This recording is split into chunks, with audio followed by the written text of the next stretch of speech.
I'm Maya Karen, author of Song of Batoche, a historical novel about Louis Riel and the Métis Northwest Resistance of 1885.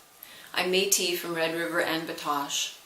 The Métis history is complicated and tragic, but I think it's at the very center of Canadian identity.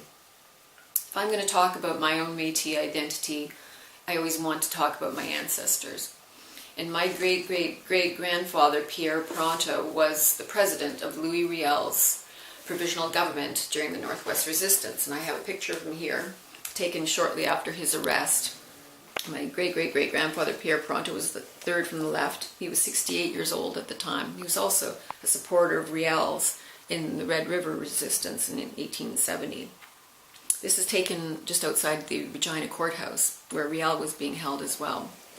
My great-great-great-grandfather was convicted of treason for his role in the Northwest Resistance. He was given 7 years, but I don't think he served all of those 7 years. Here's also a picture of my great-great-grandmother, Marguerite Dumas, and she is right here with her hands on her hip. And this is just taken in Batoche, just outside of the Caron family house, which is now a museum exhibit there.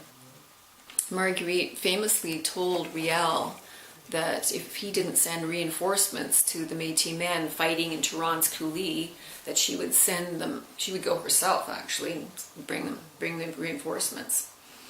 And she was 42, pregnant, eight months pregnant with her 9th child at the time. So I thought she was a very fierce woman.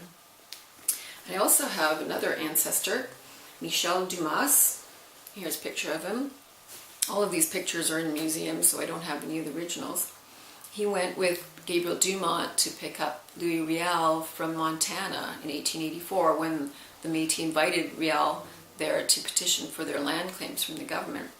And Michel was also very close to Riel. Louis Riel mentions him actually in his diaries. I've got the diaries here. On April 20th in 1885, he said, "Please take care of your servant, Michel Dumas, that he may receive no wound or injury. Do not let death come near him." Now, Michel also escaped with Gabriel Dumont after the resistance, and they fled to the States, and they both joined Buffalo Bill's Wild West show. And there were sharpshooters there with Annie Oakley. So all of this rich history I discovered when I was researching my novel, and I feel like I brought back some of my descendants into their rightful place in Canadian history.